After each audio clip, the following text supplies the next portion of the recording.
నిజమే కదా, ఎవరో వాళ్ళు వీళ్ళు అన్నారని కాదు, మన ఫ్యామిలీ కోసం, నా ముగ్గురు పిల్లల కోసం, మా సార్ కోసం నేను తీసుకోవాలని ఫిక్స్ అయ్యాను. ఇది నా డ్రీమ్.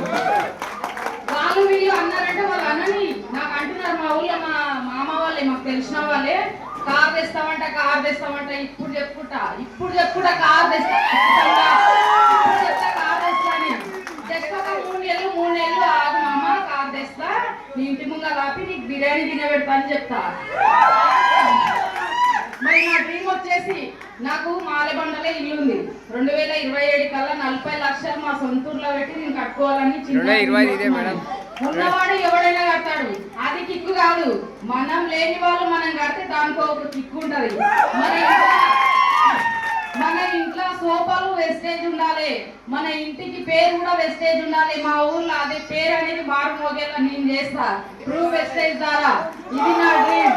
ప్రతి నెల 1 లక్ష రూపాయలు ఇన్కమ్ తీసుకోవాలని ఫిక్స్ అయి నేను చేస్తున్నా. నాకే దావత్ వచ్చినా, పెళ్లి వచ్చినా, మా చుట్టాల దాంట్లో వచ్చినా కూడా నేను వచ్చిన అంత పిచ్చిగా నమ్మినా నేను. ఇది అది కాంచన సినిమాలో అది బిర్యానీ నీకు ఎంత పిచ్చి ఉంటుందో,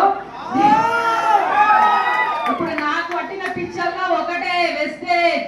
ఎవరు ఏమన్నా అనుకోని, నేను సక్సెస్ అయిన తర్వాత తులం బంగారు తీసుకోవేసినట్టే భాగ్యమ్మ, మా భాగ్యమ్మ అనాలి. అది నిజంగా నచ్చినట్టు టెస్ట్ మాట.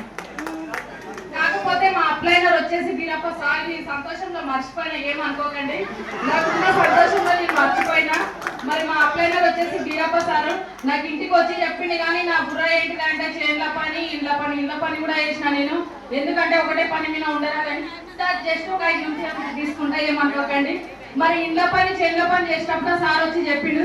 అందరిలాగా ఐడి ఇచ్చిన కానీ 3 నెలల వరకు సతాయించిన సార్కు.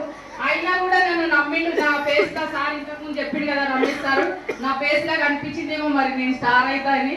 అందుకని ఓపిక తీసుకొని నన్ను ఇంతవరకు తెచ్చిండు సార్. మా అప్లైనర్ అయితే మరి నాకు సపోర్ట్ ఇచ్చి నాకు ఇంతవరకు తెచ్చిందంటే మా బావకు ఒక్కసారి గట్టిగా